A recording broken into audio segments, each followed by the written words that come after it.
Welkom in Marta's atelier.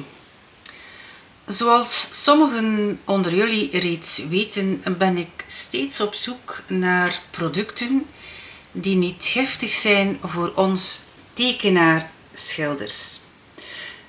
Daarom ben ik ook overgeschakeld naar watervermengbare olieverf om niet met white spirit en terpentijn te hoeven werken.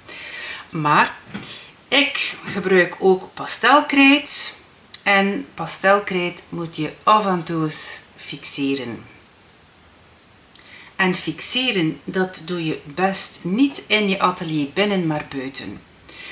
Aangezien ik hier in een klimaat woon waar het nogal dikwijls regent en waait, is het lastig om steeds je pasteltekeningen buiten te gaan fixeren. En bij toeval zag ik dit hier. Degas fixative.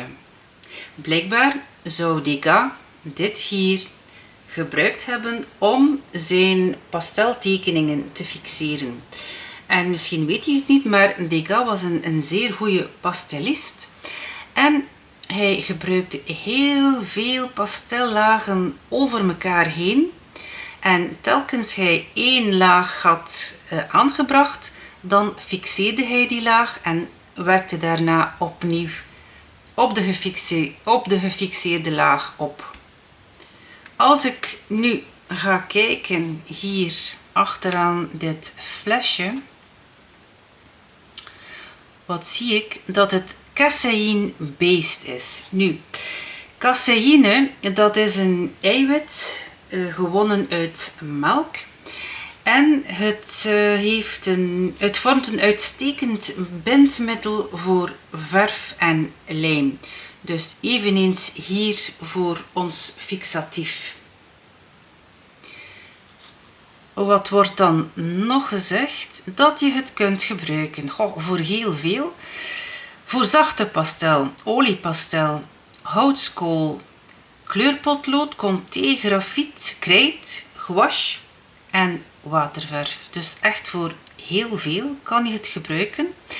Je kan het ook gebruiken op papier, op canvas, op glas, op keramiek, op steen, op leder, op hout enzovoort. Dus het is op alles te gebruiken. Je kan het ook gebruiken onder je olieverfschilderijen of je acrylverfschilderijen om je ondertekening dus te gaan fixeren. Maar het is niet toepasbaar als vernis. Dus het is geen vernis, het is gewoon een fixatief. Het geeft ook een matte finish. En je kan er telkens malen op gaan werken. Dus het is workable, als ze zeggen in het Engels. Het is blijkbaar een zeer goed natuurlijk product. Ik heb hier een abstract schilderijtje van pastel. Je moet een soort landschap voorstellen. En dit werd getekend op Meat and Touch. En nu zal ik dit proberen fixeren met het Degas fixatieve. Ik heb nu een eerste laag aangebracht. En heb geprobeerd van dus een zeer fijne mist over het blad heen te krijgen, wat niet zo evident is. Je ziet, het is donkerder geworden.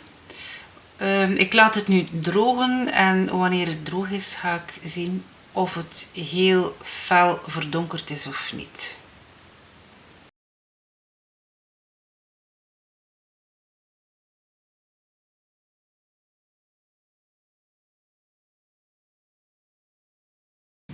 Dit is nu de eerste laag fixatief wat ik heb opgebracht.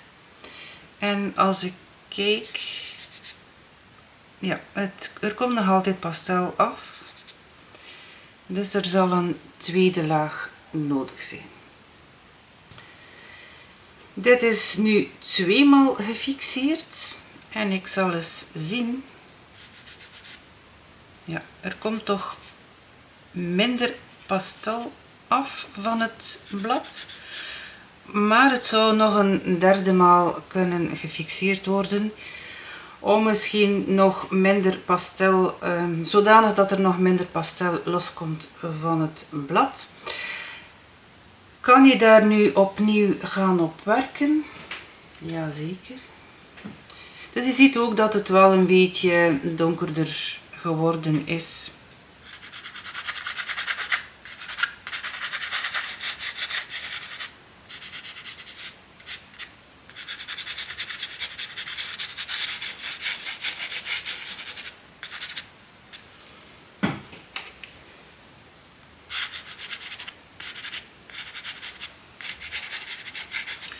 Dus ik breng gewoon opnieuw wat pastel op.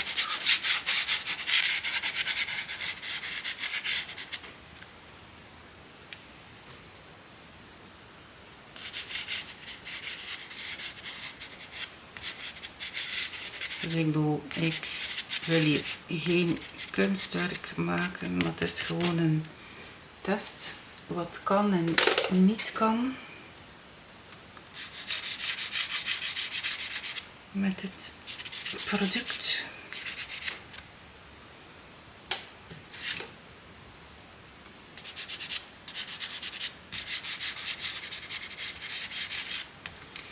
Dus nu zal er wat extra pastel op het blad zetten. En dit ga ik opnieuw eens gaan fixeren. En als ik nu kijk, ja, dan komt er praktisch niets meer van het papier af. Maar zoals je ziet, het verdonkert wel een klein beetje. Nu, het is normaal, denk ik, wanneer je fixeert en dat je pastel wat donkerder wordt. Ik heb nog geen fixatief gevonden die dit uiteindelijk niet doet. Een andere test wat ik heb gedaan. Ik heb hier pastel aangebracht op pastelmat. Dit heb ik gefixeerd met het Degas fixatief. Dit is niet gefixeerd. Dus er is wel niet zo heel erg veel verschil. Dit wil zeggen dat je pastelmat kan fixeren met dit bepaalde fixatief. Normaal gezien heb je dit hier nodig en dit werd ontworpen speciaal voor pastelmat. Wat denk ik nu van dit product? Wel dat het een zeer goed product is. Het staat odor-free en inderdaad, je ruikt het gewoon niet wanneer je hebt gefixeerd. Wat met andere fixatieven soms ja, tamelijk chemisch ruikt. Dus dit helemaal niet.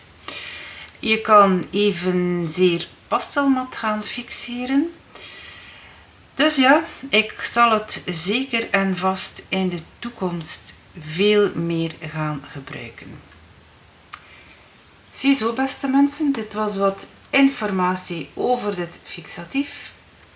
En hopelijk tot in een volgende video. Dag!